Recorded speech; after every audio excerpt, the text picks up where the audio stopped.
يسعد لي أوقاتكم عسولاتي الحلوين، كيفكم؟ إن شاء الله تكونوا بألف خير وإنتم تتابعوا هذا الفيديو. فيديو اليوم هو إنه بدي أروح على المشفى وصورت لكم هيك كم لقطة. موعدي كان على 10:30 فصحيت قلت بدي أعمل ماتشا إلي، وقلت أعمل نسكافيه لأختي لأنه بدها تروح معي كمان.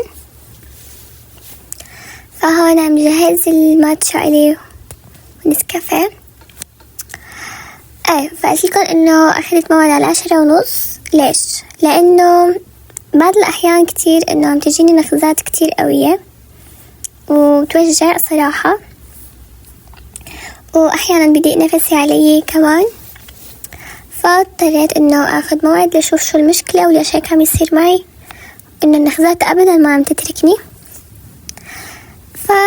والله وهيك. فيا حرام اختي ما كان لها نصيب انه تشرب نسكافيه. ليش؟ لانه الكاسة انكسرت. ليش؟ مع العلم انه حطيت بقلبها شو اسمه معلقة كرمال انه تكون اذا كانت هي باردة وجاهز شي سخن انه ما تنكسر. فما بعرف ليش انه هيك السبب، يعني شو السبب؟ يمكن لانه رقيقة كتير مدري. مهم، فكملت الماتشا تبعيتي واختي شربت معي. فاضطرت انها تشرب، هي ما بتحبها ابدا الماتشا. وبس خلصنا هون على الماتشا كم مرة قلت كلمة ماتشا؟ شو صاير لي؟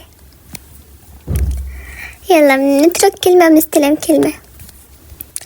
وهون خلصنا وشربنا الماتشا ورايحين على المشفى.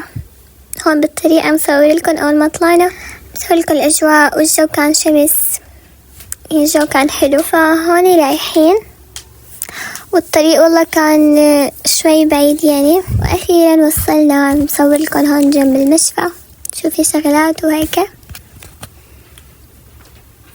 هاي ريون العسل كمان راحت معنا، وما راحت يومي تاع المدرسة، يومي تاع امبارح أصلا أنا رحت على المشفى. فهذا هو المشفى جيت عليه.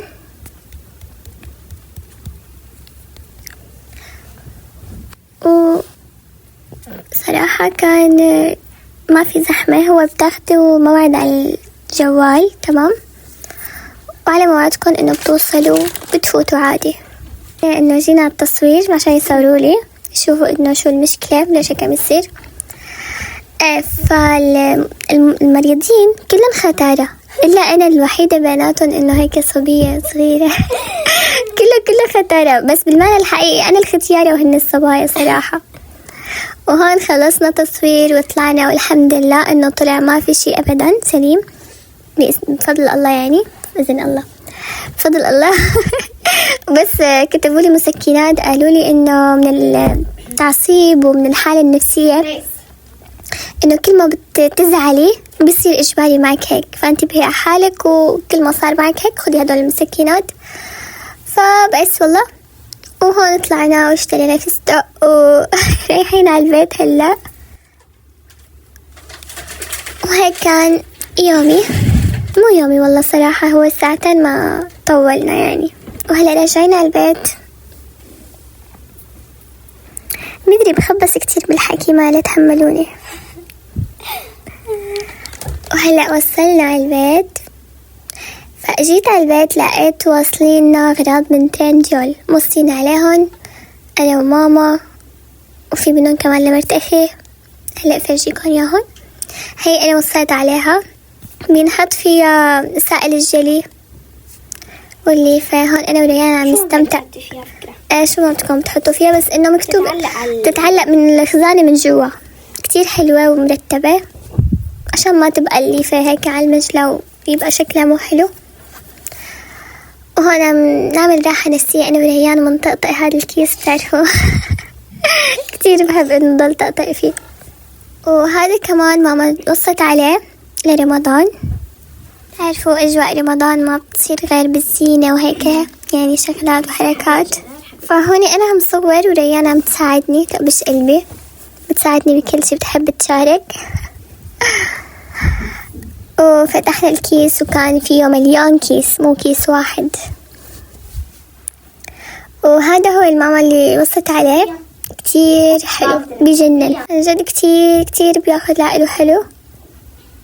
رح جربه وفرجيكم اياه بعد شوي. انا نايمه انت عم تقطعيلي فيه. وهاي كمان هدول بنحط فيهم شو ما بدكم كمان انتو بتحطوا فيهم، كتير حلوين وهيك مرتبين. كتير صراحة حبيتهم، بجننوا على الواقع، يعني مو مثل الكاميرا. طبعا الواقع احلى. كتير حلوين، حبيت. هدول انا وصيت عليهم، بتحطوا فيهم شو ما بدكم، يعني انتو اللي بتحبوا انه بيرتبوا كذا، وسط، اكبر، اصغر، هيك شكلهم. وهذا الليد كمان هلا جربت لكم اياه، في له عدة حركات كمان كتير حلو.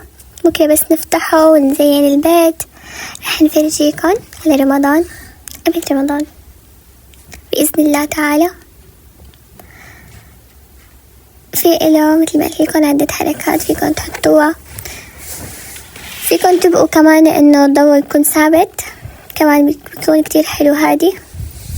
وبس، ولهون بيكون خلص الفيديو. إذا عجبكم الفيديو ما تنسوا تحطوا لي لايك وتشتركوا بالقناة إذا ما لكم مشتركين، وتفعلوا جرس التنبيهات ليوصلكم كل شي جديد بنزله أنا. هلا بدي لكم إني أحبكم كثيرا.